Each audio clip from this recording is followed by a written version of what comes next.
Hello, and welcome to Storybridge. I'm your host, Patti Lucia. I'm a teacher and author, and I want to help you use the power of story for personal growth. Every week, we feature stories based on the commemorative days of the month, or my own musings about the power of story. In the following episode, Bobbi, a single mom, tells the story of her beautiful accident. So I kind of like to start from the beginning, how your motherhood journey began. How did you make that decision? And I didn't make the decision. My reproductive system made that decision, and the one night stand. It was Mother's Day 2011, and my friend Angie, I called her. I said, "What are you doing?" She's like, "Nothing." I said, "Okay, well, I'll treat you to Mother's Day breakfast. Get dressed." So I drove out to her house. I'm in, Old Northwood area. I drove out to Palms West area, picked her up, and while I was waiting, I found some pregnancy tests.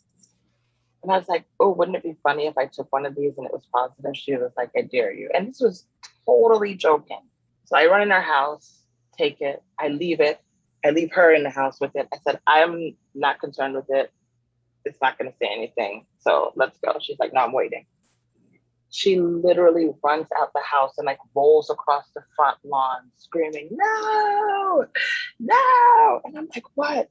She's like, "I live vicariously through you. This cannot be what's happening to us." And I'm like, "Shut up," and looked at it and it was positive. So the gentleman that is the father, he was working at Bradley's. So I would see him. I would be there every Saturday night. So when he got off at 3:00, Bradley's closed at 3, so he'd get off around 2. He would come out from the back after getting off. We would dance for one song and then he would be gone. That was our only interaction. And every time I see him, we just dance, and he kissed me once and I'd never seen him again. So it's not like it was a one night stand. We were in the process of dating. And so, that was my Mother's Day 2011. Mother's Day 2012 was official. I had Gabriella that January 23rd. And it was a good pregnancy, I guess. It's my only one. So, the horror stories, I didn't have any of that. I didn't have morning sickness. I actually lost weight while I was pregnant, more than gaining some. I lost even more weight very fast after I had her. Because it was a C-section. I've prayed ever since I was a little girl. If there's anything that the Lord does not make me do, is to give birth vaginally, because I'm a woman, but I'm not that woman. I have a paranoia of that. And I went to delivery and they were like, "We're going to have to do a C-section." I was like, "Thank you, goodness." And went in at 6:56. And it was a breeze. I was cared for. The first thing I asked for after I had her was I'm like, "Can I please have a cigarette?" I couldn't even feel my toes because I had the epidural. And I'm like Uma Thurman in Kill Bill, trying to wiggle her toes.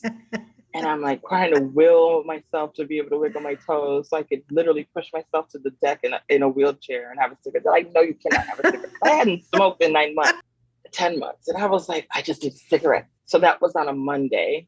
The hospital was amazing. Where'd you go? St. Mary's. And my first nurse was rude. And I put on Facebook, I'm like, "My nurse is rude and I'm not happy." And my care did 100% flip. They were hand and foot, taking care of me, making sure I was good, because with the C-section, I couldn't walk. So I needed help getting out of bed. I needed to go to the bathroom, and all this stuff. And so there was a lot of, still bleeding. So I hadn't menstruated, in however long. So, it was all just weird and new. And I'm like, "No, let me tell you what happened." So labor, I'm on the bed every night. I watch Golden Girls. So Gabby was due on the 16th of January. Nothing, no signs. I went to the doctor, no dilation, no nothing. They're like, nothing's happening. I'm like, okay. So that Monday was the 23rd. So the previous Monday, we went to the South Florida Fair. I said, "Let's go to the fair and let's just walk." They say you're supposed to walk. Right. So I said, "Let's just go to the fair and we'll walk around." And I'm walking and walking. I drink probably every day. I probably drink a gallon of water my whole pregnancy. I love water anyway, but I made sure to drink a lot of water. So walking. So I'm at home the night of the 22nd, Sunday, morning of the 23rd. Prior to that, I don't know if this is too much, but I mean, it is what it is. I was really constipated and I was like, I don't know what to do, but I know I can't go to the bathroom. And Angie and my boyfriend, I'm stark naked on the floor. I'm like, somebody needs to give me an enema. I can't do it. And I need to go to the bathroom. And I mean, when you're pregnant, there's really no shame sometimes. There's really no shame. It's like, dude, I'm carrying a person in me. I don't give a shit what you see, what you hear. Just help me stop feeling like how I feel. And I'm on the floor, face down, ass up. And I'm like, someone just stick it in me already. Because I could not use the right. So they did that. That was that Saturday. So then I was freed up Sunday during the day. Sunday night, I'm just sitting on the bed and they're like, you'll know when you're going into labor because you'll feel the plug detach. Some plug, they said. I mean, I'm sure there's an actual medical term for it. I'm not really into like the whole medicine, you know. And so I'm sitting on the bed and I just feel this like pop or release like in my vaginal area. And I'm like, something in me, Patti, just said, that's different. I haven't felt that. And something told me that I was going into labor. I wasn't in pain. I just felt something different, like literally popping a bubble gum and popping it. Yeah. And I was like, that's different. So I sent out the text, said, I think I'm in labor. I'm getting ready to go. You know, I live with my mother because we have this big house. And so I go in the room to my mom and I say, Mom, I think I'm going in labor. You know, she's Jamaican and older. So she's like, well, call me from the hospital. Let me know what happens. I'm like, okay. And my daughter's father lives Okeechobee in Cherry Road. He was here in less than 10 minutes. He's the one that took me to the hospital in my car. Angie got to the hospital in less than 20 minutes from Palms West. Brenda got to the hospital in less than 15 minutes. Because remember, I'm the single girl who's out drinking, who's out singing, who's at karaoke, who's bringing them to your shop, who's all over town with no care in the world. And like, this was monumental for people who were really close to me because they're like, this is crazy. So everybody got to the hospital. I stepped in the hospital for 2 hours. My water broke. I'm walking in and I'm like, oh my God. I'm like, oh my God, I'm so sorry. And every step, I'm like, oh my God, I'm so sorry. And the lady's at the desk, she's like, it's okay. I'm like, I'm so sorry. I'm so embarrassed. She's like, it's not urine. It's okay. It's amniotic fluid. I say, no, but it's just everywhere. And I'm literally walking through the hospital, flooding the hallway. So they go and get a wheelchair. They put me in a wheelchair. And then they take me to this room with this weird curtain thingy. And they have me hooked up. And I'm still, now the contractions are coming, but they're not. Menstrual cramps are so much worse. The menstrual cramps that I suffered from were 100 times worse. It was like that, but it was different. And they came in waves and it was dealable. It was manageable. So I'm hooked up to this machine. They're like, okay, based on the fluid that was coming out, the baby had a bowel movement while she was in my belly, which means she was overdue. She should have been out. So they're like, we need to do the C-section now. So she doesn't ingest it. I mean, the pinch, boom, lay down. I'm cussing everybody the fuck out. I'm like, where's my baby? Like, I see them taking out my innards. They're on a tray. I'm like, I don't give a shit if you don't ever put any of that back. Where's my baby? So if her dad is here and he's like by my head, they have a curtain up. I can't see, I can't feel. And then I hear the most odd baby cry. It's not like the movies. The movies are full of shit. I hear this eerie, like newborn kitten getting beaten. I'm like, ew, what is that?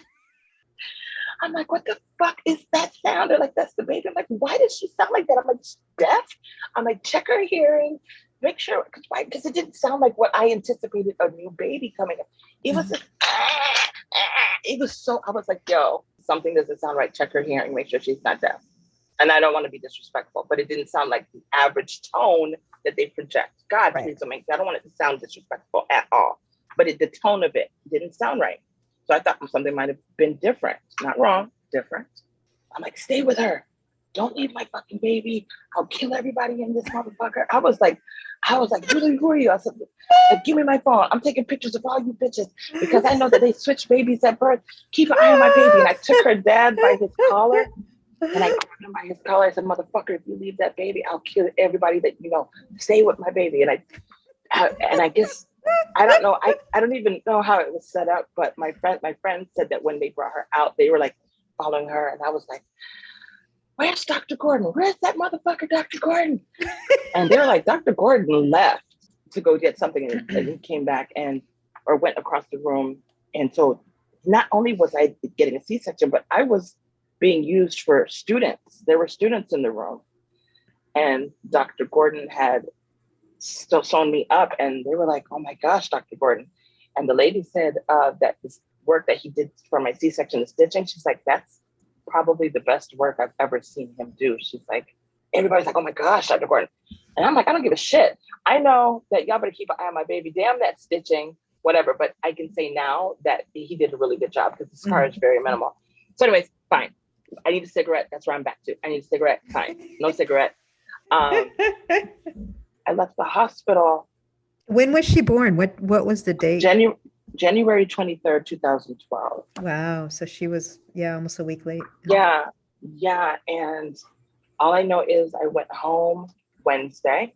I was at the Yard House Friday having a framboise, a shot of Jägermeister, and a ribeye steak with broccoli and a brownie dessert. And they were like, aren't you breastfeeding? I'm like, listen, she'll be all right. I pump. There's milk at the house. She'll be all right. I need this. For me to need this, she'll have to just be all right. And she was a smooth, easygoing baby. She wasn't, thank God, she wasn't a crier. She wasn't needy. And like, you know how some people's babies, they leave the room, like Gabby's like, bye. Like, as long as you had her set up. No, it was so chill. I love that about the whole thing. She was so chill. She didn't cry, only when she did not like a wet diaper. And if we gave her a bottle, she was still hungry. That's the only time she would cry. But outside of that, she was chill. Very, I don't want to be held. Like, hold me, okay, I'm fine. But if you put me down, I'm good too. Mm-hmm. Kind of like her mama. Yeah, a lot. Like, she's very, leave me be. I'm in my own space. If I need something, I'll let you know. Besides that, I'm good. Even now, like, she got up this morning and she saw I was ripping and running. And she's like, I'm going to make my own breakfast. And she went in the kitchen and made some egg whites and a waffle with some Cool Whip Light and washed her dishes and went back in her room. I breastfed because I know that they say that's the best. And hindsight is 2020. I was harassed at my job for pumping. I didn't really understand that they're not allowed to do that. So I had to come off of breastfeeding early because my boss was harassing me about breastfeeding. And, me, I don't want any problems because if I lose my job, I had the wrong mindset. I didn't stand up for myself.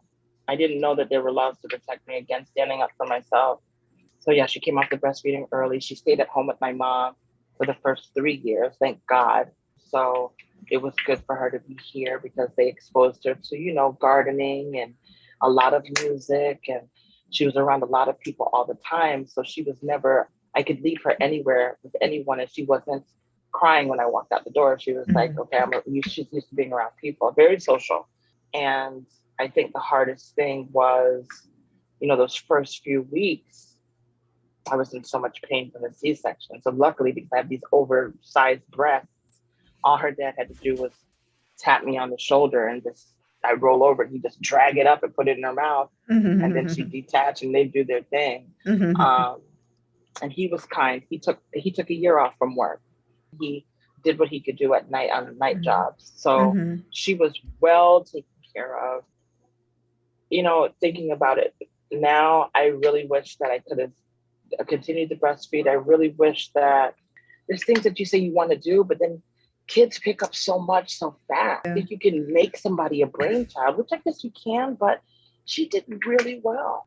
She potty trained, like she saw what we were doing as big adults and she was just like, oh, that's how it works. She just ripped the diaper off and jumped on the toilet. There was no potty seat in the house. She didn't crawl. She went from being held to holding onto stuff to walking. There wasn't crawling around the house for her. And speaking really early, and understanding and absorbing all of the sarcasm and humor and attitude in her environment, which made her me times 100 by far. Like, me, Gabby is me amplified big time. What's that like for you? I want to knock her ass out. I be wanting to knock her the hell out of it because I dish it and she comes harder. And I'm like, yo, this is crazy. And it's not disrespectful, but it's like, okay, you want to be smart. I'm going to let you know I can hang. Like sometimes I just have to I laugh. I'm like, oh my God, you are your mother's daughter. She's like, I know. But it makes me think about, so I went back to smoking after she was born. And I'll never forget that at her 3rd birthday party, I kept running out to have a cigarette because I was so stressed. And then I ran out and I was like, is this what we're doing? Are we leaving our child's birthday party to smoke? Are we that person that we would talk about when we didn't have kids? And I stopped. So I quit smoking. Like that was a Saturday. I quit smoking that night. I used to hate being around my friends' moms when they smoked. They would put us in a situation in the kitchen and in the car. And it was just, I didn't want Gabby to be like, that's my mom, doesn't care about her health. But at the same time, I compensated the cigarettes for food. So now I'm like, ooh, jet setting with Gabby, where are we going? And we're eating. And, she was raised in an environment where that's what we do. We dinner, we socialize over coffee and baked goods. And so she's very much a foodie, big time foodie. But I am now trying to, along with her father, who's amazing, he's on your level as far as understanding the importance of not only spirituality but putting good things in your body and is exposed to things like how you've been exposed to different things that people really aren't up on all of it, literature, like all of it. He is more worldly about aware. Aware. I just choose to be more mainstream and he's a more off the beaten path. So Gabby is now tapping into, okay, cleaner eating.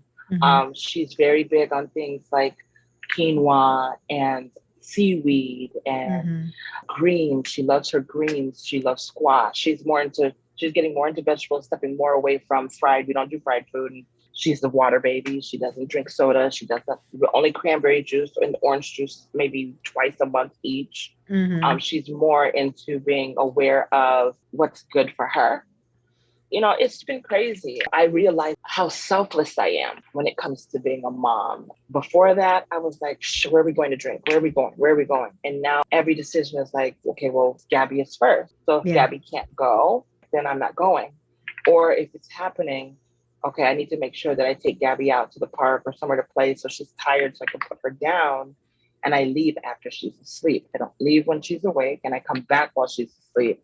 So she doesn't really know I'm gone. Or if I tell her I'm leaving and she wakes up, she's not freaking out. I mean, that is just crazy, like she one time she had a fever and she was trembling. She was like 2 and her body was like convulsing. And I don't know what it was.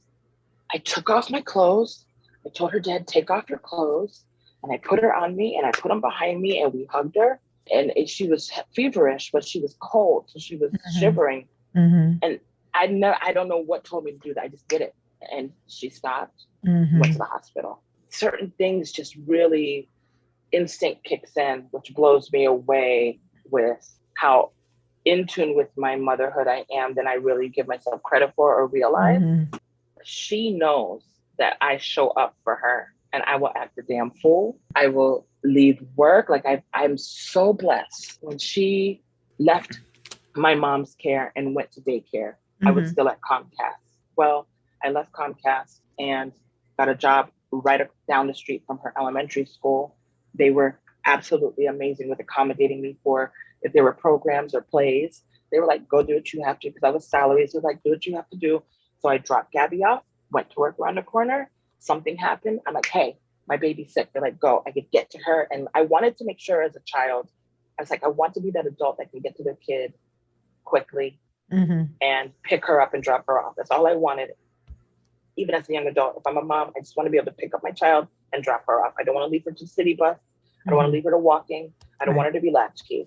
And so at that job, I was able to be there for everything, which was important because my mom was at my school as a custodian, but she was working. So she wasn't always able to make everything for me. And I realized how it hurt my feelings then. And I didn't like the feeling. And I didn't want Gabby to feel like that ever.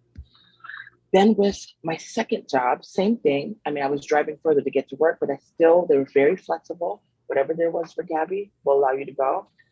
And then the pandemic hit. We were both home. throughout the lockdown in virtual school, and I was working remotely.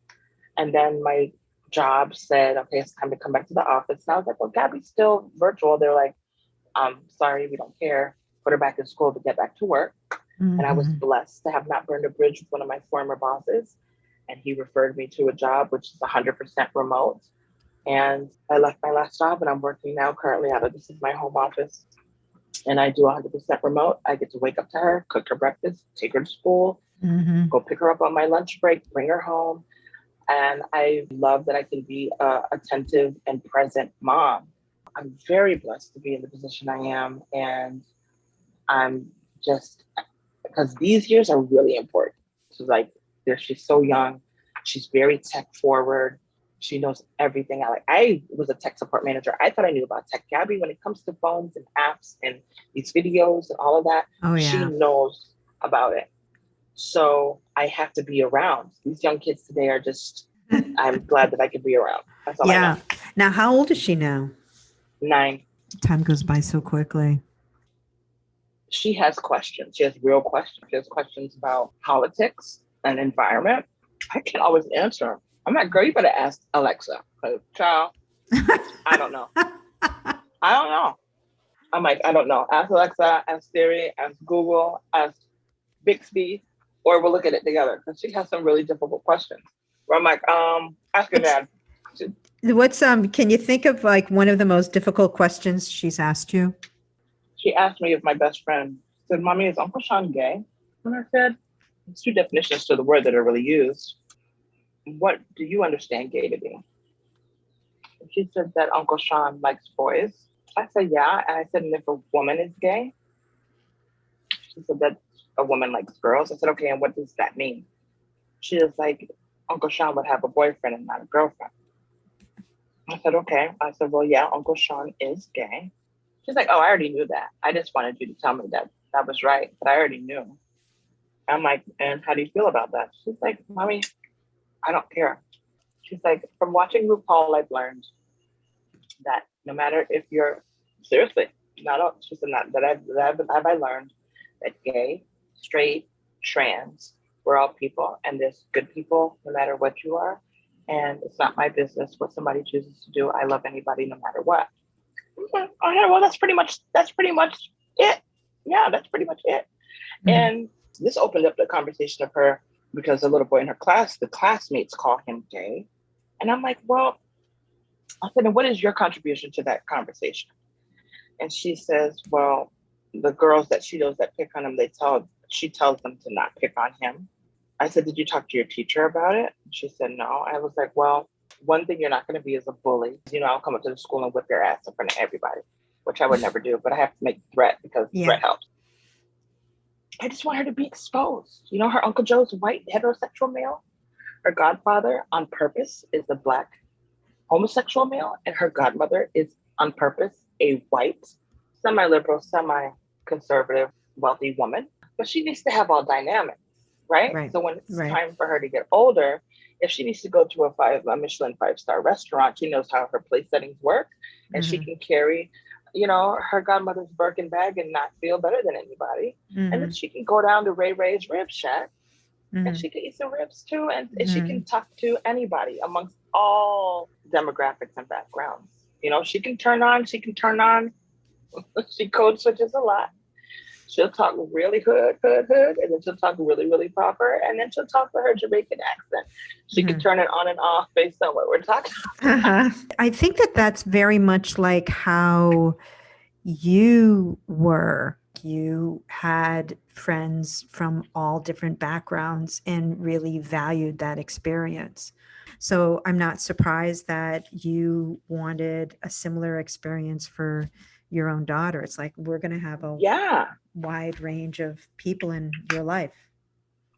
Yeah, because I'm telling you what really put it over the top was, and I don't want it to make it seem like I'm dwelling on it, but coming to when I met you and the people in your world at the shop, like I had like people in the LGBTQIA community that I was friends with, but it wasn't deeply social.